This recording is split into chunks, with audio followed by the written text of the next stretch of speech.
Aqui. A aula de hoje é basicamente sobre funções, então eu vou apresentar hoje três exemplos sobre funções e um quarto exemplo de classes.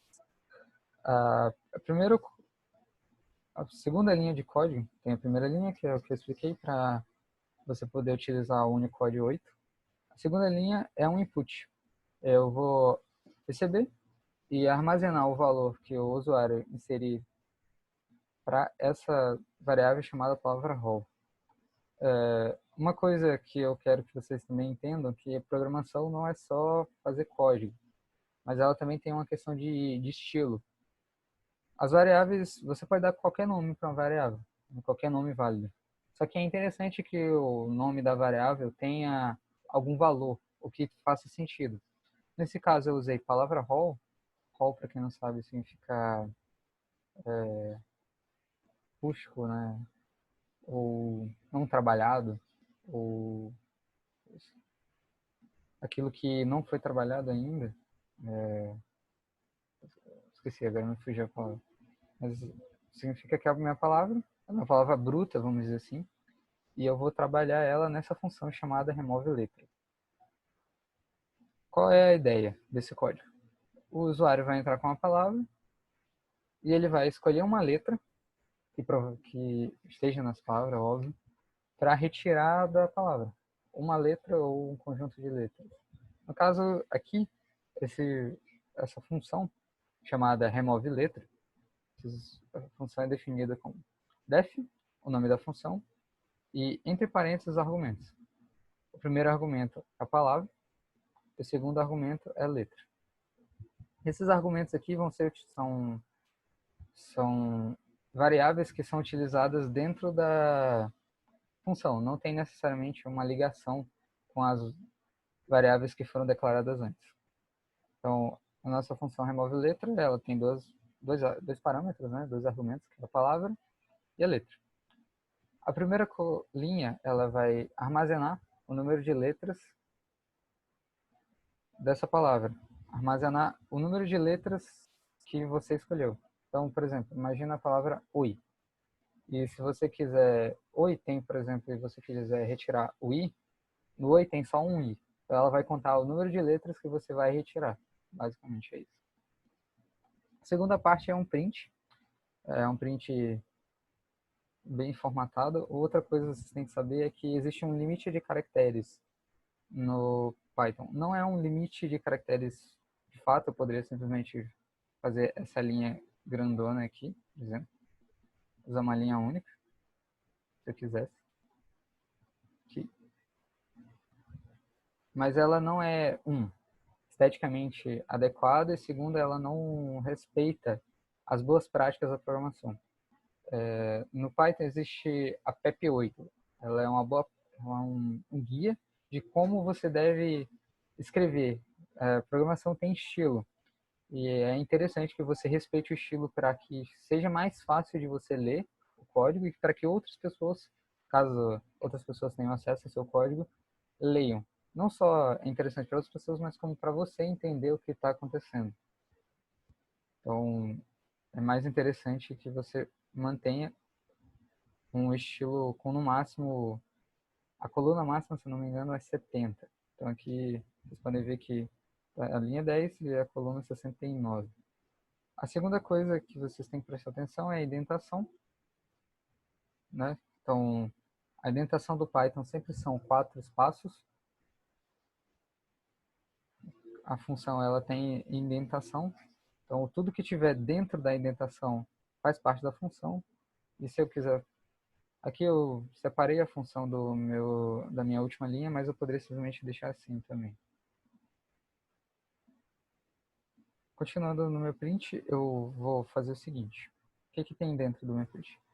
É basicamente uma informação. Significa, você removeu aqui 0 da letra.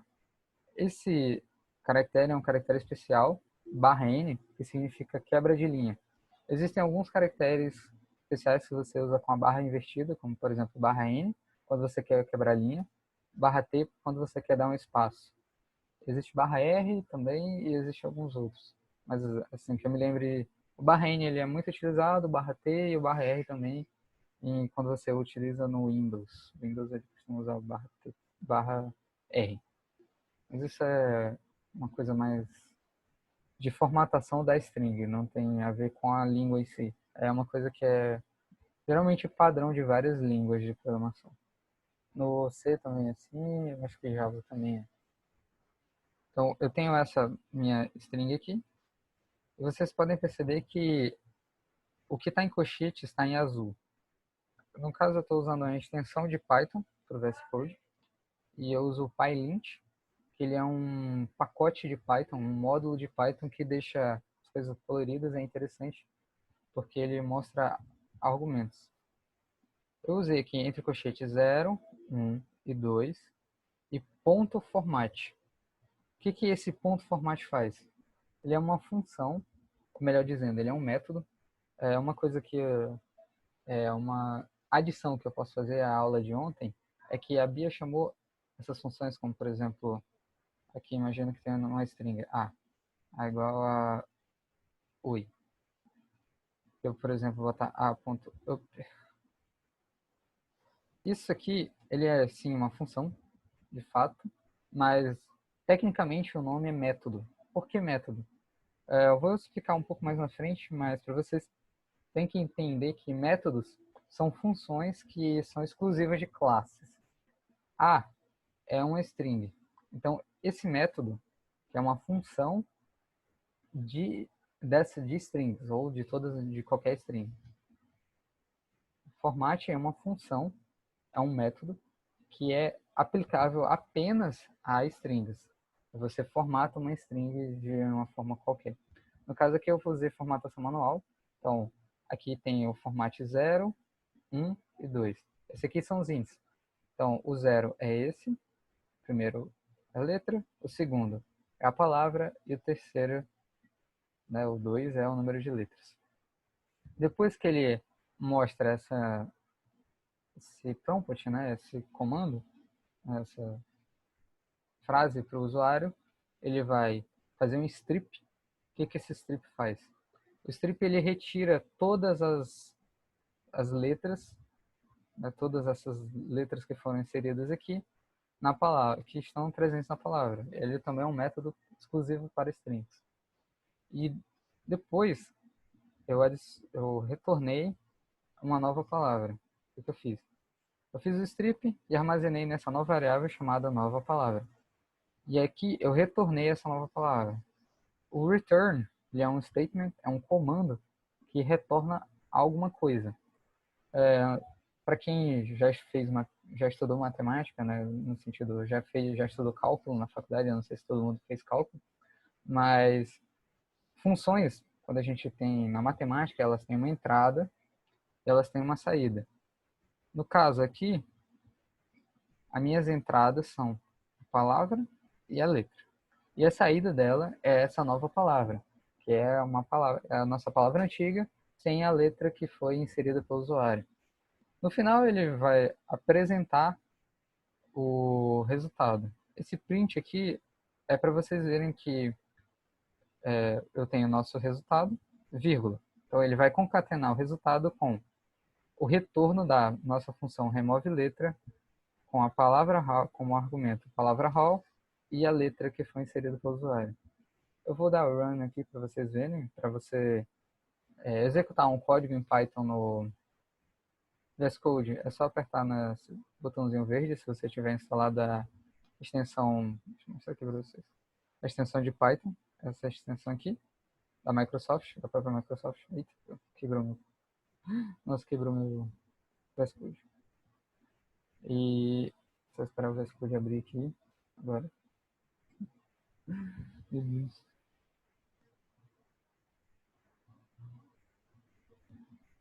Não sei por que quebrou, mas enfim. Continuando. Continuando aqui. Acho que tudo certo. Então é só instalar a extensão. O VS Code ele não tem suporte direto para Python. Suporte assim, né? Ele não tem funções para Python, porque o VS Code ele é só um editor de texto. Diferente, por exemplo, do Jupyter. Ele serve exclusivamente só para escrever o texto. Então tem as extensões que você pode fazer, que é que vai gerar ou permitir que você faça coisas mais avançadas, como essa questão de iniciar o nosso, testar o nosso código. Então, eu vou testar aqui com a palavra, eu vou testar aqui abacaxi, abacaxi, e aí eu quero retirar da palavra abacaxi A. Agora preste atenção, o que vai acontecer. Eu removi a letra A da palavra abacaxi 2 vezes. E o resultado foi abacaxi. O que aconteceu aqui? Ele gerou ele fez, só que ele não retornou, por algum motivo desconhecido, a minha palavra. Muito provavelmente por uma questão que acontece com shadowing. O que é shadowing? É quando você atribui uma variável e você não gera ela. Você copia e o interpretador ele não gera a variável. Vamos ver aqui se vai funcionar. Agora, se eu testar isso, na palavra aqui, abacaxi, abacaxi. Então ele retirou a palavra, a primeira letra do abacaxi. Foi exatamente isso aqui. O que significa? O strip ele vai retirar a primeira ocasião. Se você quiser que ele retire todos, você pode gerar um loop, ou você pode utilizar... basicamente você tem que utilizar um loop, usar um for ou um while. A ideia aqui é que vocês entendam basicamente como funciona uma função, como decorar uma função. Você vem aqui em def, o nome da função. É interessante que o nome da função também faça sentido, que tenha a ver com a função. Os argumentos vão ser passados, então quais serão as variáveis que vão entrar nessa função, e aí depois você faz o código da função, todo esse código da função. Eu poderia simplesmente não fazer essa função e só rodar um script simples. Por exemplo, se eu retirar aqui e tirar você, vamos ver aqui.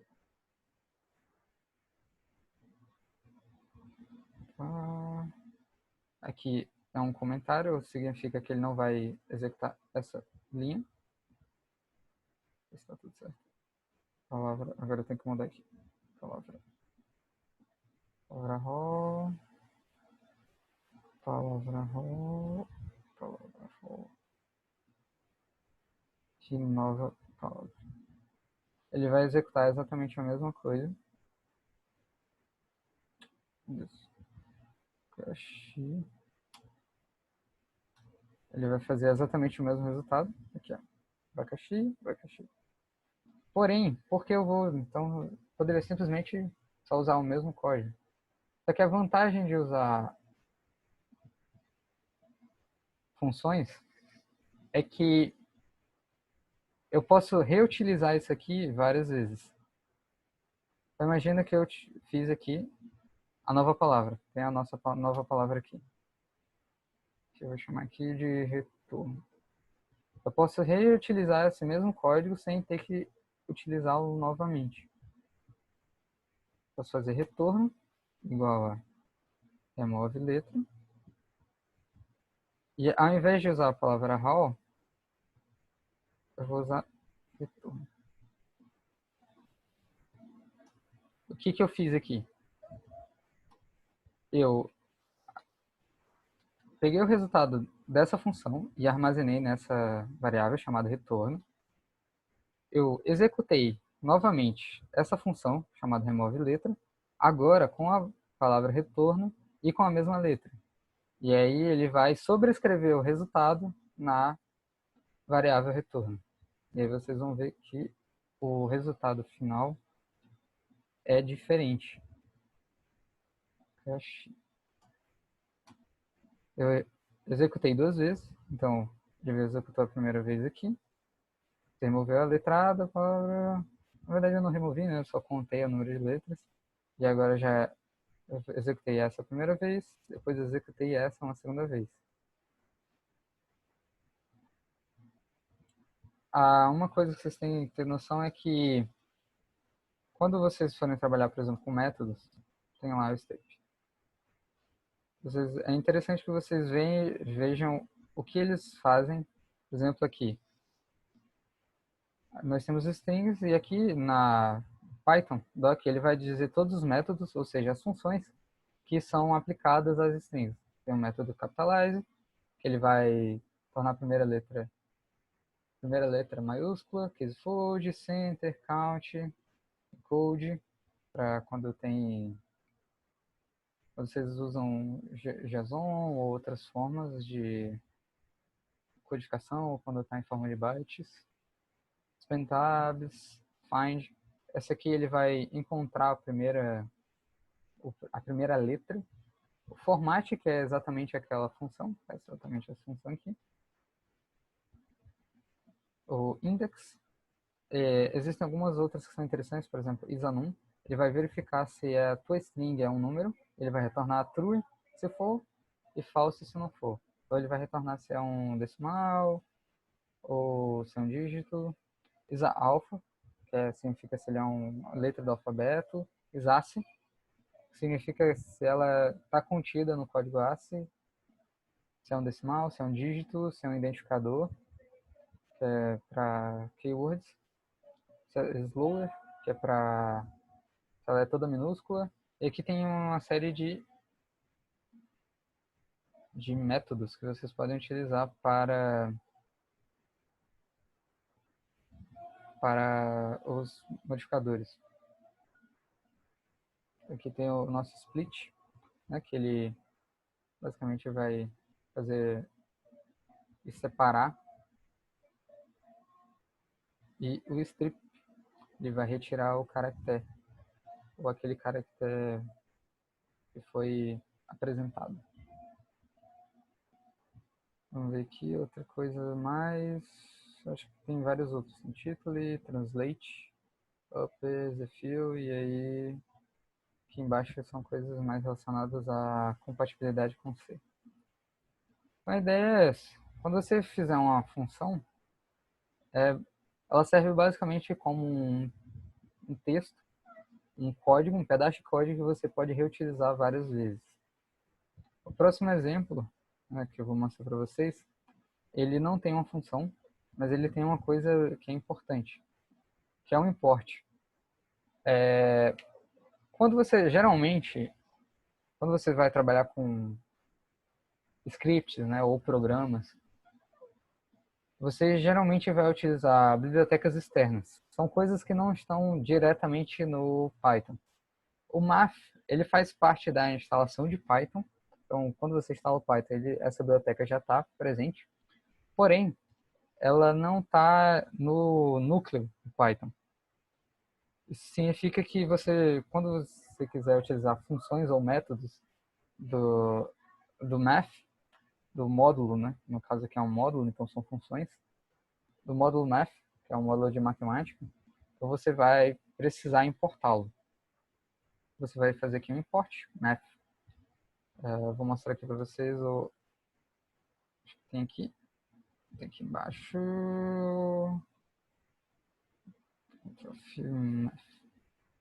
Então aqui é o suporte a funções matemáticas.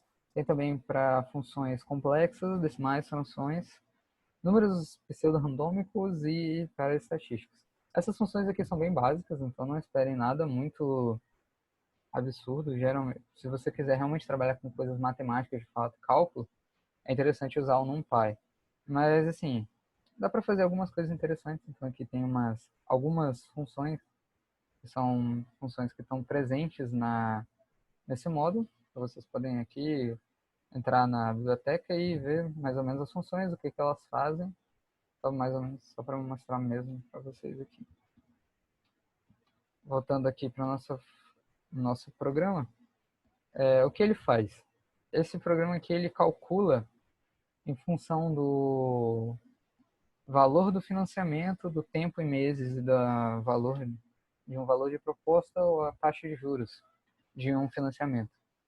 É um programa um pouco mais quebrado aqui. É um programa um pouco mais real e ele vai pegar um financiamento, o tempo e o valor da passar proposta. Por exemplo, você vai no banco e ele te oferece, eu quero financiar 200 mil em 10 anos e o valor da proposta é X. Aí você poderia, por exemplo, pegar esse script e calcular qual vai ser a taxa de juros, quanto que você vai pagar de fato, né? Quanto você vai pagar, um montante que você vai pagar de juros e a taxa de juros em mensal e anual. Vou mostrar aqui para vocês o funcionamento dele. Peraí. Só dar aqui, limpar esse terminal aqui. Já vai. Olha assim. Então aqui a primeira parte é entrar com o valor do financiamento. Vamos pensar aqui um financiamento baixo, R$ 1.000. O cara vai comprar lá uma TV e é R$ 1.000. Ele vai pagar em 12 meses. E aí a parcela da TV é R$ 110.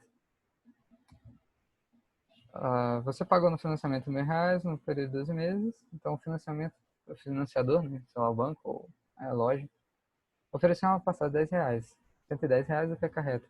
O valor total do financiamento vai ser, o valor final é de R$ 1.320. O valor pago em juros é 320. A taxa de juros mensais é de 2,34% ou 32% ao ano. Isso não tem a função, mas aqui eu vou mostrar agora o código para vocês. Tem algumas funções que fazem parte do módulo de matemática, que é a função PAU, que é a função de Power, que é para encontrar a taxa de juros, tanto mensal quanto anual. E tem a função round. Essa função não é exatamente da matemática, mas ela está ligada, que é uma função de arredondamento. Se eu tirasse esse round aqui, vocês vão perceber que o valor apresentado ele não é tão interessante. Deixa eu tirar aqui o arredondamento do mensal, por exemplo, para vocês. E vocês vão ver que o Python ele mostra, se eu não me engano, 8 casas. Vou botar aqui 2 meses. 40, não, R$ 65. Vocês vão ver que, nossa, o juros mensal está muito alto. Deixa eu rodar de novo. Vocês percebem aqui que ele mostra, se eu não me engano, são 8 ou são 12 casas. Então, para ficar de um jeito mais interessante para apresentar, por exemplo, né, você pode usar o round, que ele arredonda teu, a tua saída, esse teu float, né, que é um valor flutuante.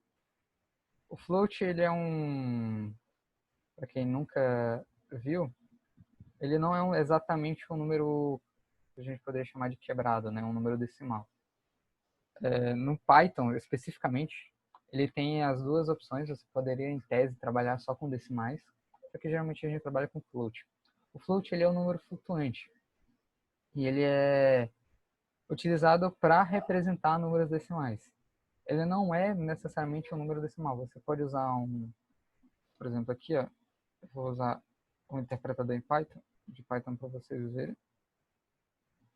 Aqui, e se eu gerar, deixa eu melhor mostrar aqui no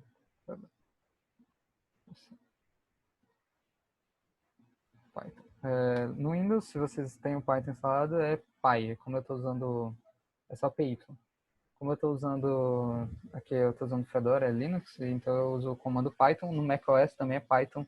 Você abrir o prompt de comando, né, o terminal, no caso do Windows, no caso do Linux e no caso do Mac OS, no caso de BSDs e Unix em geral, você usa o comando Python. No Windows eles usam o comando PY.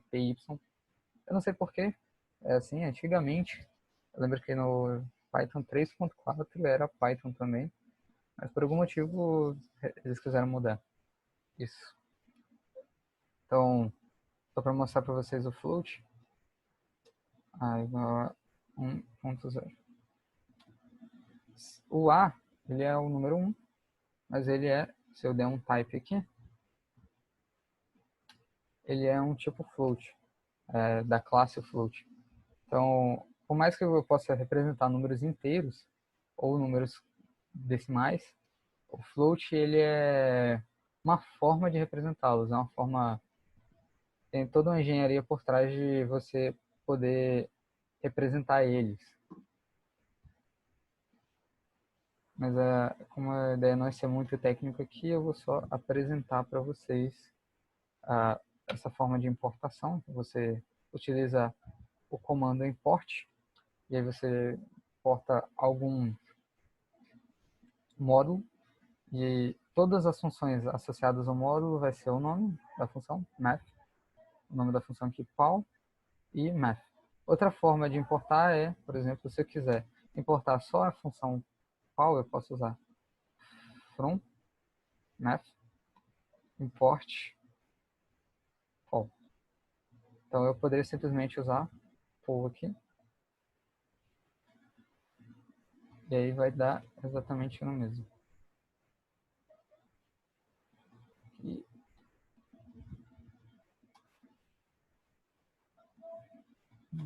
nossa, botei muito. Tá aqui R$1. Quebrou. 1013. Então, vocês têm o mesmo resultado. Também é uma outra forma. Se vocês sabem exatamente quais funções vocês vão utilizar, até uma forma interessante para não ter, para simplificar um pouco a leitura do código.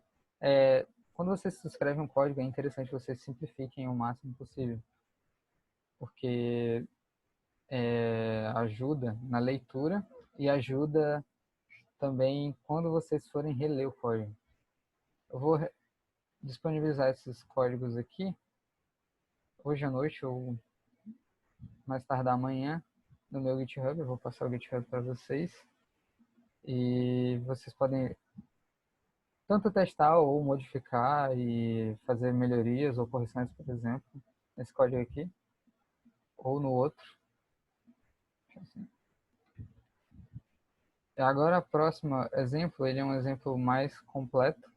Ele tem algumas coisas a mais, não só funções.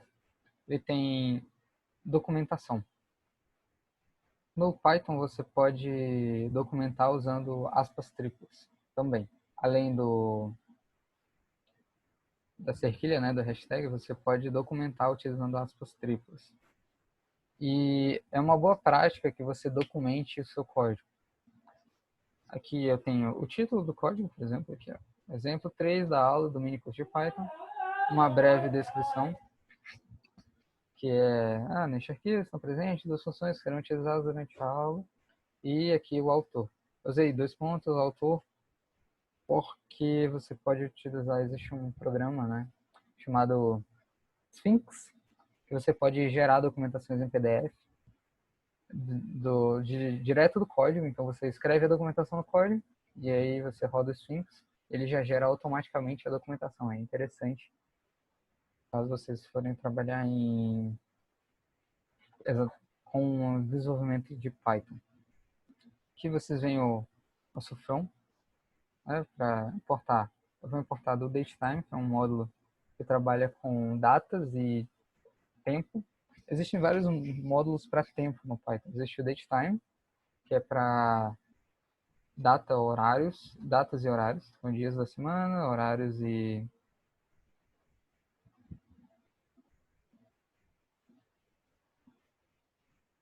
existe o calendar, que ele está mais relacionado ao calendário em si. Existem algumas funções que você pode mostrar o calendário. E existe também o time, acho que está aqui embaixo, está em Generic Operations, time.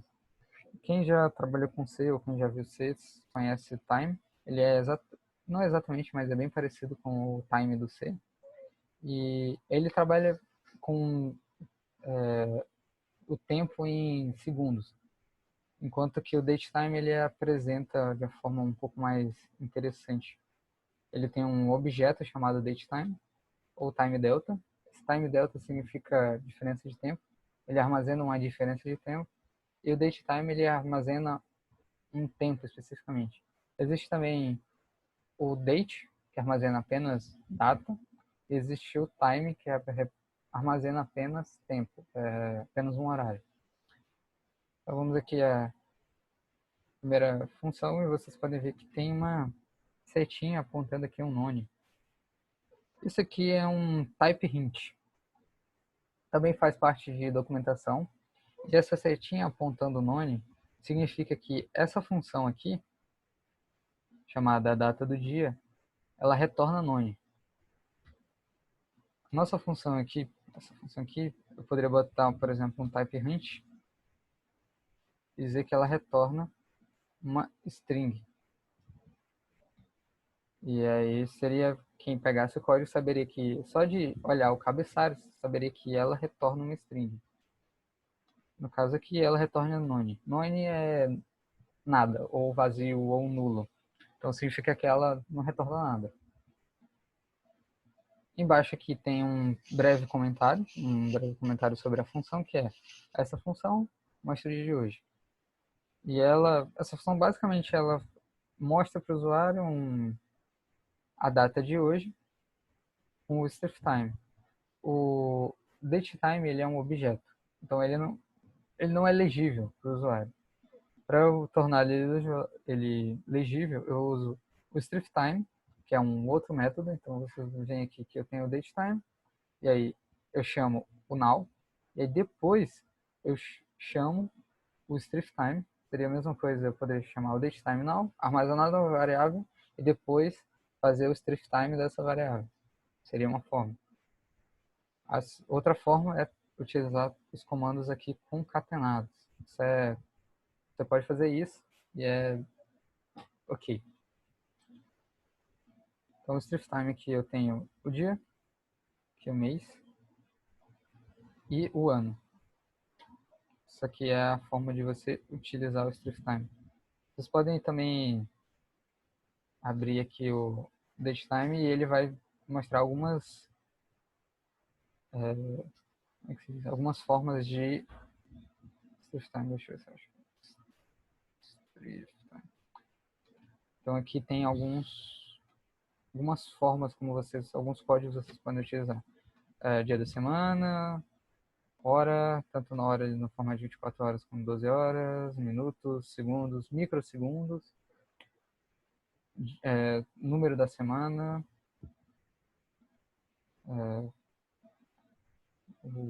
o cifrão aqui, se vocês quiserem que apareça, e algumas outras códigos que vocês são diretivos, né? São alguns códigos que vocês podem utilizar quando tiver esse strip time, ele formata o nosso datetime now nessa forma: o dia barra o mês barra o ano. Como essa função ela simplesmente não retorna nada, eu tenho um retorno aqui, só o return. Eu poderia simplesmente botar nada, poderia deixar sem o return, mas só por uma questão de estética ou de estilo eu deixo o return. Você pode simplesmente, se uma função não retorna nada, você pode simplesmente deixar sem, não tem nenhum problema. A segunda função é uma função chamada horário, e aqui tem um type hint também. Type hints para parâmetros, você usa 2 pontos e o tipo de variável. No caso aqui, a variável fuso, e ela é do tipo inteira. E ela também, assim como a data do dia, essa função retorna nada. Aqui tem um breve comentário, essa função mostra o horário, parâmetros, fuso, e esse fuso é o fuso horário local.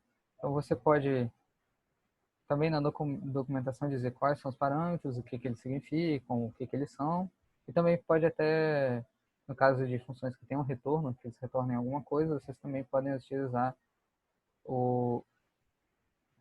uma, um campo para return, seria assim, e dizer o que ela retorna, sei lá, nada, por exemplo.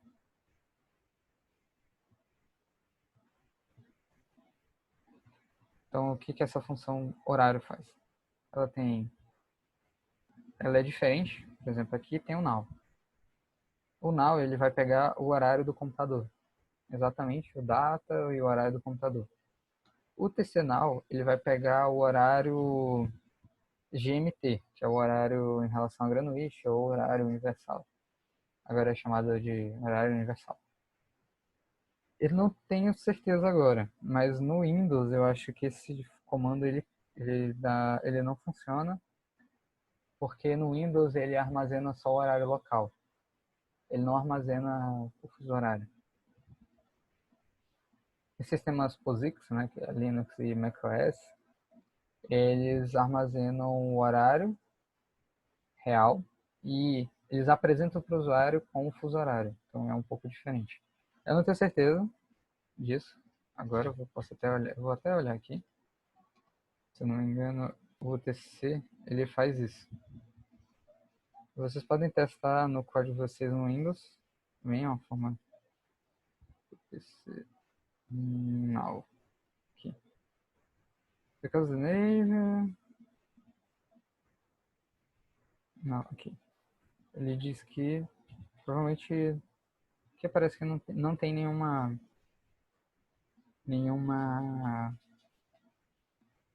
observação, mas por exemplo aqui tem um warning sobre o comportamento dessa função. Então, segundo esse warning aqui, é melhor você gerar isso do que usar essa forma de time now com o time zone UTC do que você chamar essa função. Por isso que é interessante vocês observarem a documentação, porque sempre vocês podem encontrar algumas observações ou práticas que sejam mais interessantes. Mas eu vou utilizar assim. Então o que que eu fiz aqui? O que que essa função faz?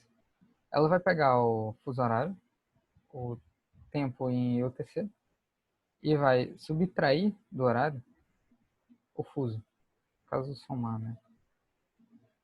Subtrair o fuso. E vai ter a mensagem, e vai apresentar o horário, mais o fuso horário que foi apresentado. E ela vai fazer o print, /t, que é ele vai dar um espaço para o lado, mais a mensagem, que é uma concatenação. Ele vai concatenar essa string aqui com o espaço. Assim como a outra, ela retorna none. Aqui embaixo tem uma coisa que é um pouquinho mais técnica. Quando você utiliza o código em si, você roda aqui com o interpretador, se eu tivesse deixado só isso aqui, ele não ia fazer nada. Porque ou só eu poderia fazer assim, ou eu teria que chamar as funções embaixo. Eu posso fazer assim também. Em alguns casos, quando você usa classes e quando você usa pedaços de código, né, ele é por exemplo, imagina que esse código seja parte de um módulo, você pode criar seus próprios módulos. E você quer que essas funções possam ser utilizadas quando você rodar o script, você utiliza o if name igual a main, significa, o que que é isso? Se o nome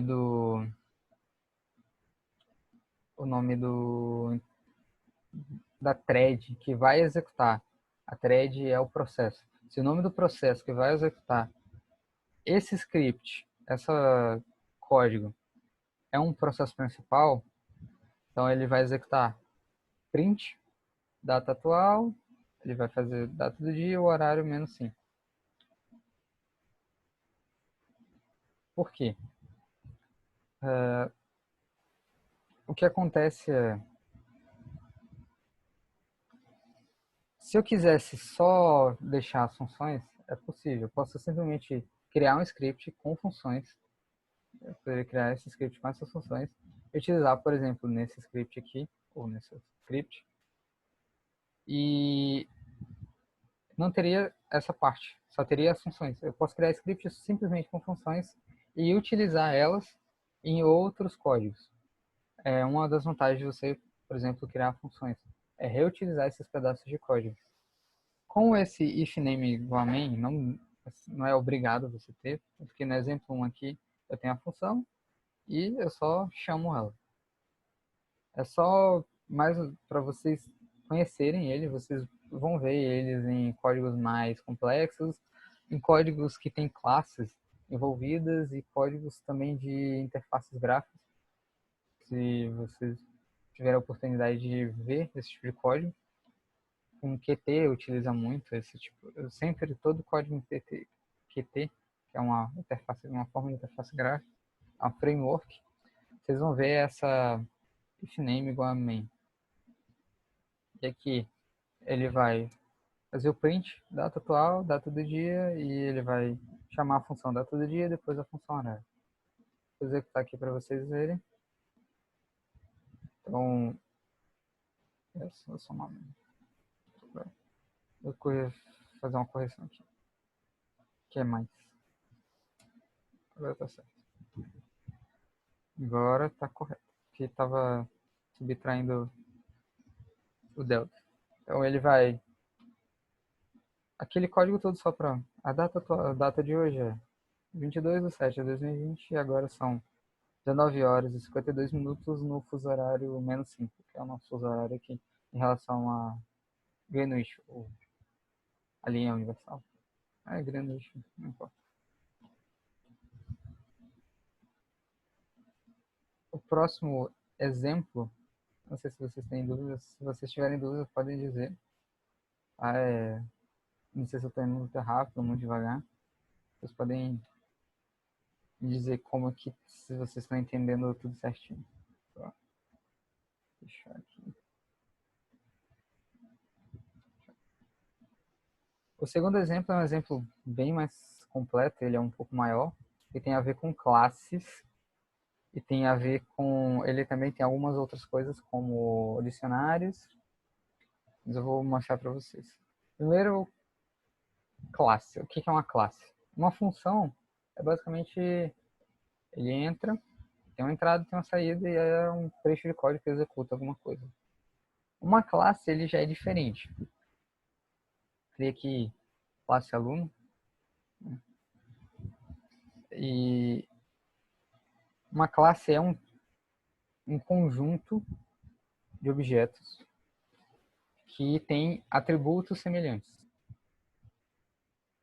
Geralmente a gente sempre trabalha com classes. Por exemplo, strings são classes. Uma string, né, um caractere, ele faz parte da classe string. Ele é um objeto que é uma string. Um inteiro, um float, todos eles são strings. Tanto que se você, por exemplo, pegar aqui, abrir o interpretador de Python, botar aqui e botar minha string, e você der um type A, ele diz que é da classe string. Se eu, por exemplo, pegar um dicionário, tá aqui.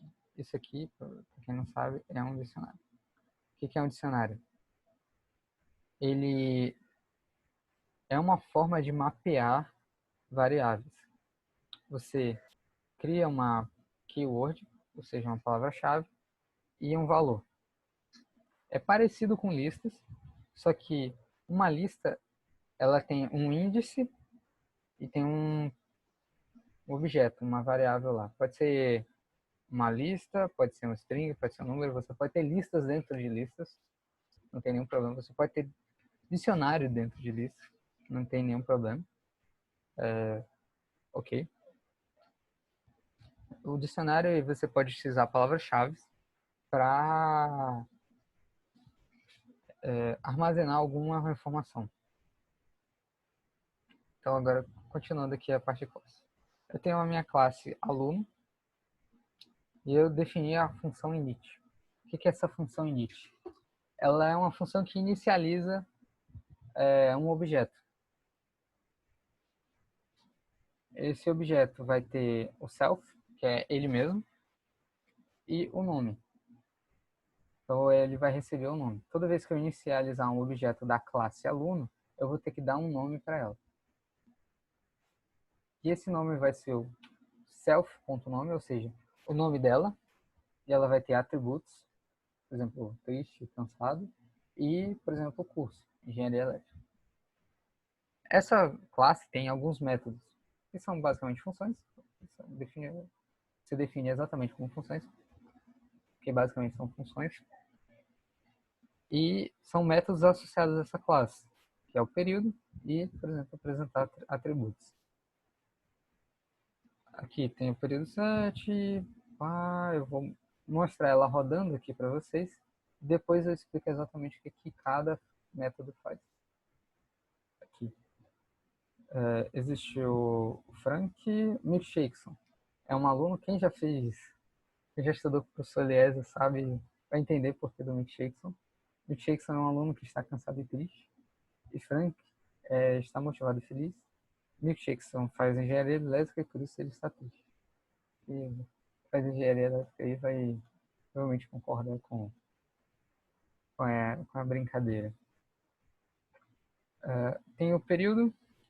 Essa função período ela vai atualizar os atributos, que é no nosso dicionário. Então, self attributos, ponto, update, é um método. Ele vai atualizar essa keyword triste para o valor true. Antes, triste era falso, então todos os alunos, assim que eles são inicializados, todos os objetos do tipo aluno, assim que eles são inicializados, eles têm como atributo triste falso e cansado falso. E o curso de engenharia elétrica. Quando o usuário define o período deles, então aqui, o Milkshakson está no período 8 e o Frank está no período 2. Uma vez que ele diz qual é o período, então ele vai atualizar os atributos. Se o período é 7, maior que 7, ele vai ser triste e cansado. Se o período é maior que 4, ele é só cansado. Se for menor que 4, então ele só passa. Esse passo significa literalmente não faz nada, então só passa. Eu poderia não ter esse else também. Eu não sei se vocês viram, mas aqui é um elif, e o elif é o elif ele é uma conjunção, que é else e if. Ele é se não, se e se não. Para deixar um pouco mais claro se isso for verdade, ele executa. Se não, ele vai verificar essa verdade e se não, ele vai executar o else. O else ele é sempre quando acabou, executou. O segundo método, então tem o init, o período e o apresentar atributos. Ele é um método basicamente ilustrativo e ele vai mostrar o estado de espírito desse aluno a partir dos atributos dele.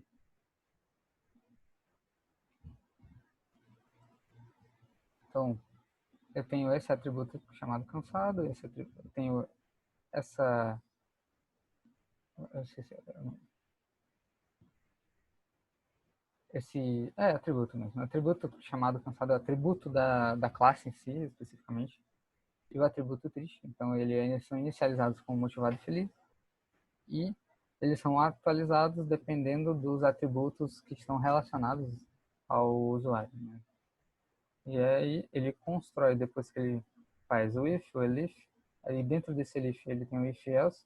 Aqui tem toda uma lógica. Então, que if, self atributo, se ele está cansado e triste, and significa e. Então, se as duas forem verdade, então self cansado e self triste recebe cansado e triste. Elif, self atributo. Se cansado ou triste, se um ou outro for verdade, que lembrem que eu estou usando aqui true ou false. Se for verdade, se algum dos dois tiver o valor verdade, ele vai vir para essa loop de baixo. E aí, se for atributos cansado, então vai ser self cansado e self triste. Se não, ele só está triste, porque se uma é verdade, uma das duas tem que ser verdade, ou cansado ou triste. No último caso, não seja nenhum dos dois, ele só mantém esse valor que é o valor original. Poderia botar, por exemplo, else também. Aqui. Poderia usar else, dois pontos, e assim. Vai dar no mesmo. São duas formas diferentes de você fazer exatamente o mesmo código. Então ele vai formatar uma mensagenzinha, usando o format, usando novamente lá o 0, 1, 2 e 3, aqui são as posições, e vai mostrar, né, fazer um print, imprimir essa mensagem no prompt, no terminal. Aqui novamente temos o nosso if name igual a main. Aí temos o nosso querido Mick Shakeson. Ele é um aluno, o nome dele é Mick Shakeson. O Frank é um aluno e eu usei esse método capitalize para deixar o F maiúsculo. Uma coisa interessante em relação a classes é que você pode acessar os atributos relacionados ao objeto. Então, tem o nosso querido aluno Frank. Eu posso mostrar o nome dele. Tem o nosso querido, e agora eu fiz o nosso Milkshakeson, atribuí um período a ele e o Frank. E aí eu apresentei os atributos do Milkshakeson e apresentei os atributos do nosso querido Frank, nosso querido novato Frank. Eu nem sei se existe alguém chamado Frank. Eu tentei usar nomes aleatórios. Então, rodar aqui novamente. Então, vocês veem que o nome agora está com o F maiúsculo, significa que eu fiz a capitalização esse capitalize aqui, que ele pega a primeira letra e deixa maiúsculo. Depois, esse aqui é o resultado do Milkshakeson apresentar atributos, ou seja, Milkshakeson está cansado e triste. A gente vai analisar aqui, o período dele é 8, então faz sentido. E Frank está motivado e feliz, já que o período dele é 2. Se você, por exemplo, pegar um aluno, vou criar aqui um outro aluno chamado Joyce. Eu não sei se tem alguém chamado Joyce, acho que não. O nosso aluno, dela vai ser Joyce. Que eu vou usar um método diferente, vou chamar Eter. O Joyce gosta de usar o nome dela tudo maiúsculo. Se eu usar o Joyce, vou botar aqui embaixo. Joyce, apresentar atributos. A vantagem de usar o VS Code é sempre essa de você poder autocompletar. Até se você estiver utilizando módulos que são personalizados, né, criados por você mesmo, ele também, se tiver tudo certinho no código, ele vai autocompletar. Aqui, nossa, fiz errado. Aqui é ele tá certo. Aqui, ó, vocês veem, deu um erro de atributo. Significa que Joyce has no attribute upper. Essa string não apresenta esse método. Quando tem erros, quando você escreveu um método que não existe naquela classe, vai dar esse erro de atributo. Então aqui nós temos a nossa Joyce com as letras capitulares, né, tudo maiúsculo. Então Joyce está motivada e feliz. Eu poderia, por exemplo, mudar essa função e botar, por exemplo, aqui, o gênero, para alterar nossas strings. Porém, você pode aumentar e tornar cada vez mais complexo. Classes, elas são muito flexíveis, você pode fazer uma série de coisas com elas. É interessante você trabalhar com classes. Aqui eu só estou mais ou menos mostrando como vocês podem utilizar. Vocês podem usar classes para criar multiprocessos, para fazer análise de coisas e geralmente quando você trabalha com módulos, eles têm classes envolvidas. Quase tudo é classes em Python. Não é muito comum, a não ser que seja uma coisa bem simples, como por exemplo no caso do matemática, não tem uma classe matemática. Ele trabalha são funções especificamente. Mas no caso do datetime, geralmente você trabalha com classes. Você vem aqui no nosso querido Python, vou importar aqui, import date, nosso interpretador, datetime, Esse aqui, não. DateTime. Vamos chamar de... Onde tá o aqui? Ele...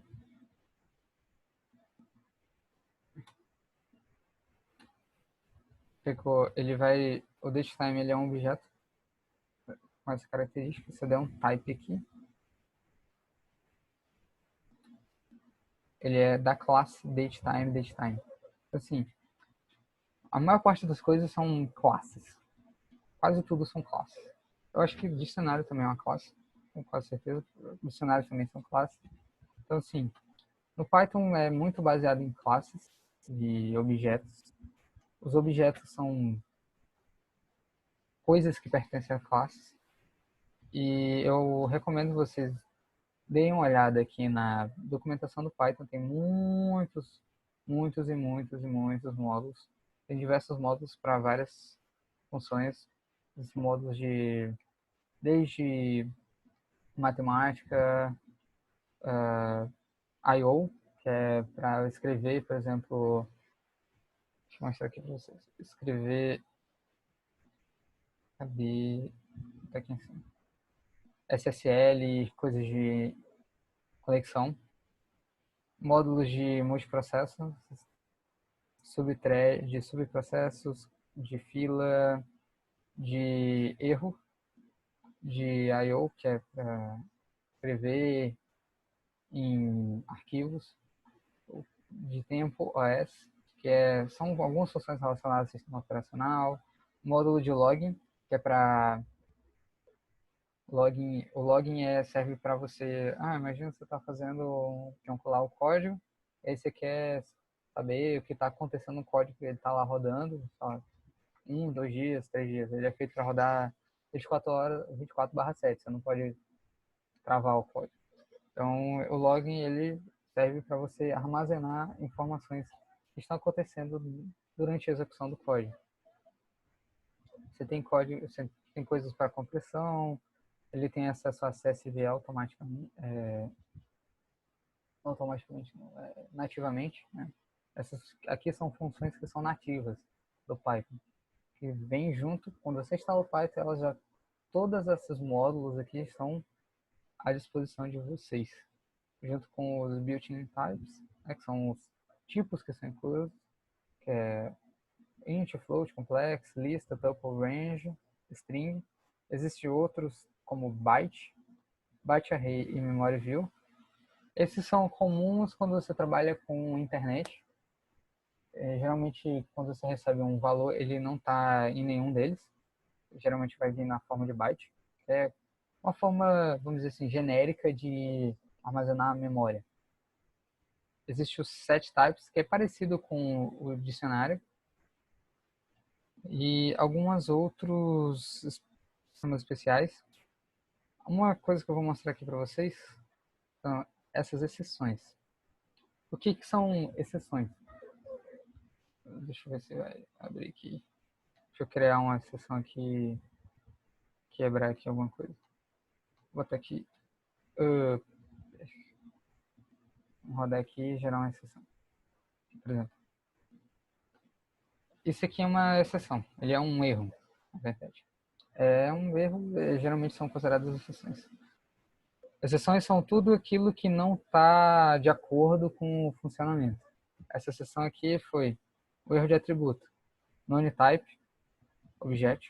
Esse objeto aqui ele não tem tipo, já que ele retorna nada. Has no attribute upper.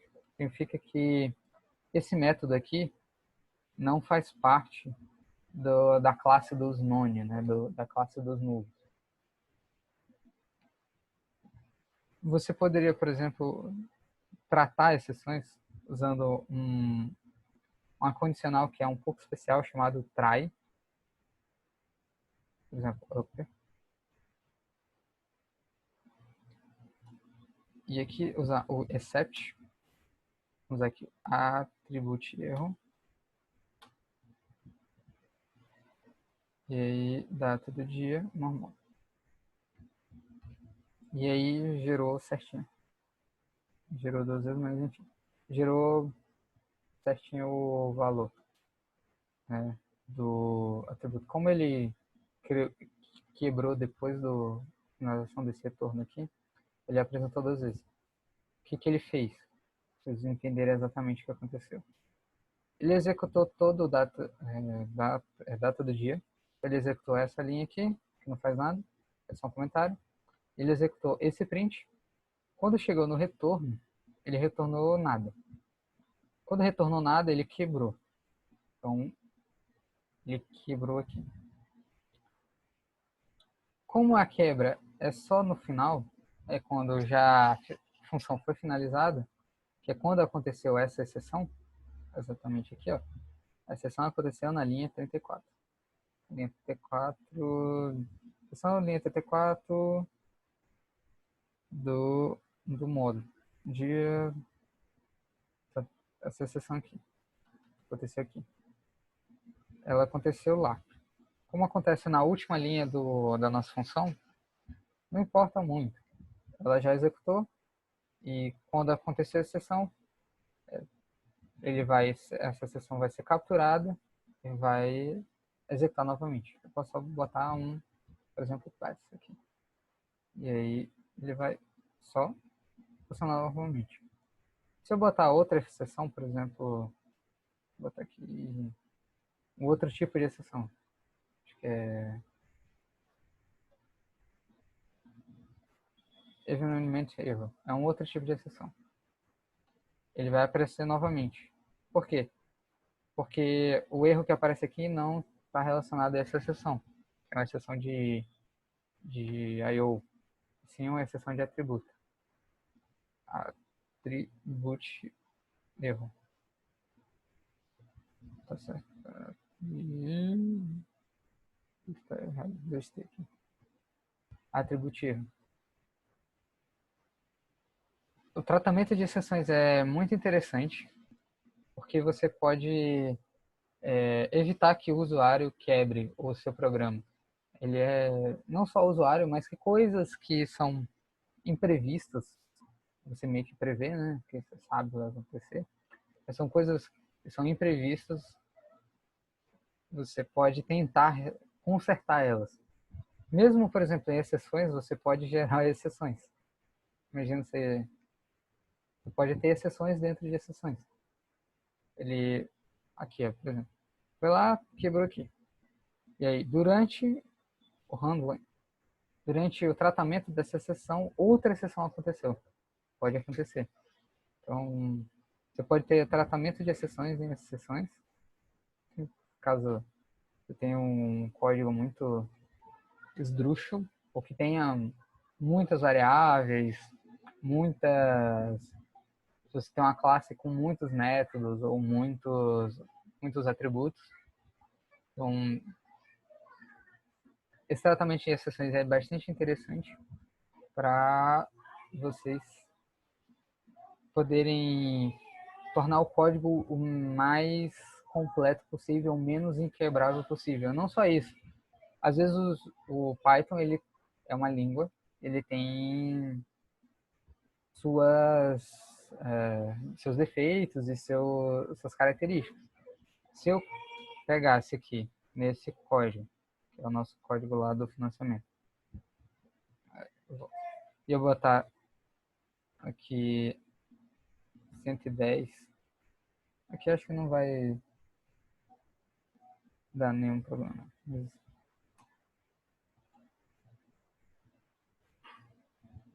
nossa. Aqui não vai ter nenhum. Deixa eu quebrar aqui para vocês verem.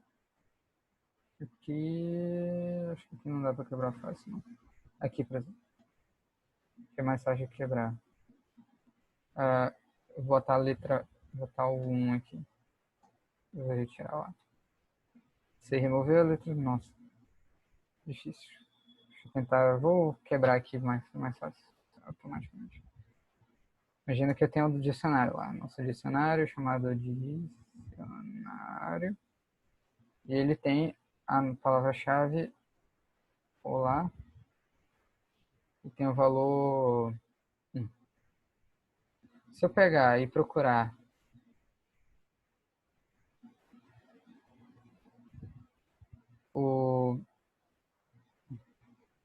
valor olá, ele vai mostrar que ele não está definido, porque não existe esse valor olá. O que existe é essa keyword. Então, essa keyword existe, mas essa variável lá não.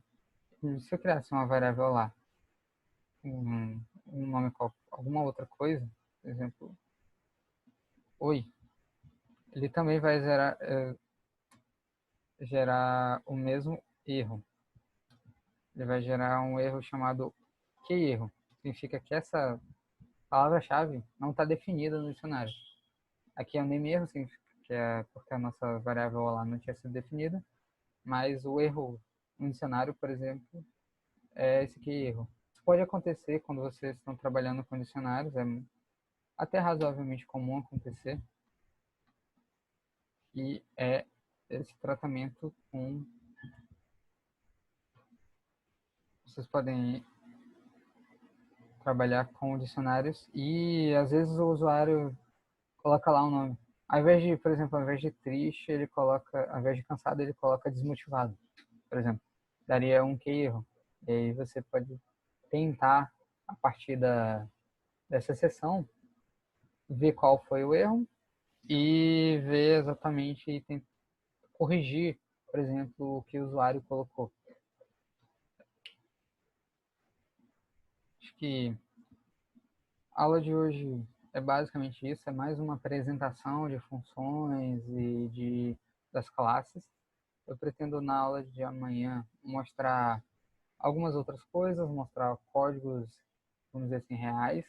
Eu vou mostrar algumas coisas do GitHub. A Google tem bastante coisa em Python. Eu vou mostrar também algumas outras coisas que tem classes, definições, explicar algumas coisas de código para vocês. Mostrar também alguns módulos externos que não são nativos, né? Flask, o NumPy. Eu vou mostrar um pouco do Flask, só assim por cima. É mais a próxima aula de amanhã é mais ilustrativa, assim como essa foi. Não é uma aula tão técnica, tão teórica, mas se vocês tiverem dúvidas, as dúvidas que vocês tiverem, vocês podem mandar agora, ou não sei se a Bia anotou. E eu quero agradecer aí todo mundo que assistiu. E se eu fui um pouco acelerado ou um pouco confuso, vocês podem tentar me perguntar e acho que é isso. Pela aula de hoje, pelo menos essa parte, né?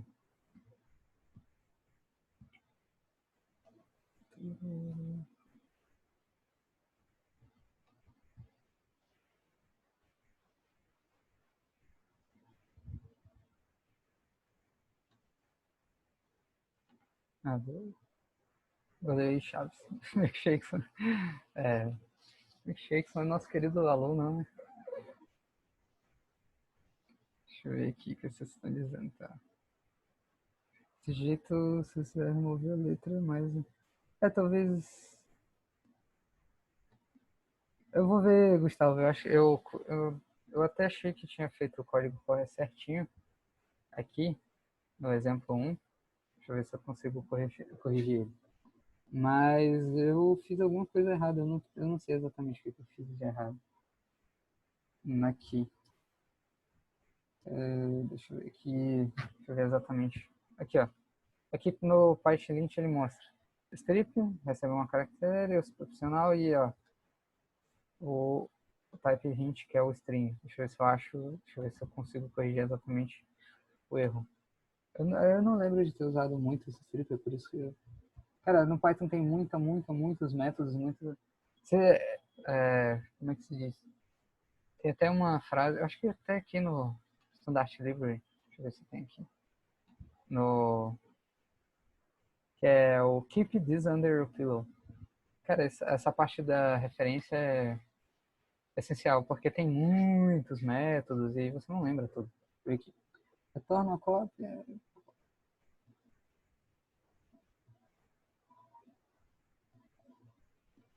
Ele só retorna o começo. Parece que é só do início ou do fim. Exatamente, é só do início ou do fim, não é do meio. Ele não retira do meio. eu poderia usar, então... Aqui, ó, por exemplo, aqui tem aqueles códigos lá que eu mostrei para vocês. Tem o barra N, barra R, barra N, barra V, barra F e alguns outros. Parágrafos, separações de linhas, integração, algumas coisas. Tá no string split line, deixa eu ver se eu acho aqui. Rstrip, ele tira da direita. Deixa eu ver se eu acho aqui. Make translation. Parece que eu teria que usar um find. Então deixa eu fazer o seguinte. Eu não, acho que não dá para fazer assim. Deixa eu ver aqui. Include center. Deixa eu ver se tem remove aqui. Não lembro agora. Use fill. Aqui. Replace. Tem como alterar. Deixa eu tentar o replace aqui. Deixa eu fazer o seguinte. Só para ver se vai dar certinho agora. Deixa eu botar o chat aqui para ver se vocês estão dizendo.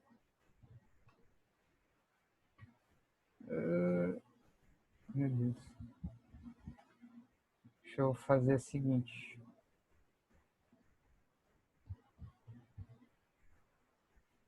Palavra, replace. Eu vou alterar a letra. Colocar aqui o vazio. Tem mais alguma coisa que tem que pôr? Não. Aqui é contagem. Por exemplo, aqui, se eu quiser retirar só só para vocês entenderem. Aqui tem os argumentos e esses argumentos aqui entre colchetes são argumentos opcionais. Você pode criar argumentos opcionais usando assim, arg, por exemplo. Então, esse argumento aqui ele é opcional. Deixa eu ver, vamos lá tentar aqui o abacaxi. Agora foi certinho. Usar o replace no caso, o que eu fiz aqui, só para você entender, substituir nossa letra por esse caractere. O caractere aqui é o nada, é o nulo. Então, poderia ter... isso. Acho que, eu não sei se dá para usar none aqui, mas agora está funcionando direitinho. Agora tá correto o funcionamento. Já que vocês não têm nenhuma dúvida, eu quero agradecer, então, só finalizar a aula. Eu vou colocar os códigos e amanhã eu passo o meu GitHub para vocês. Eu tenho que dar uma ajustada lá no meu GitHub, que tá um pouco bagunçado. Eu vou ver se tem algum outro erro que eu acho no código. Documentar todos eles naquela forma que eu mostrei no exemplo 2 e no exemplo 3. E quero agradecer a todo mundo que assistiu. Acho que é só isso por hoje. Beatriz, você tem alguma coisa para dizer? Você pode dizer agora.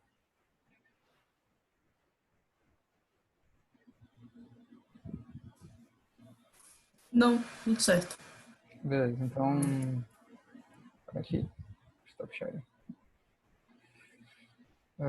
Para a gravação. Então, boa noite para vocês e até amanhã. Amanhã eu vou apresentar algumas coisas bem interessantes.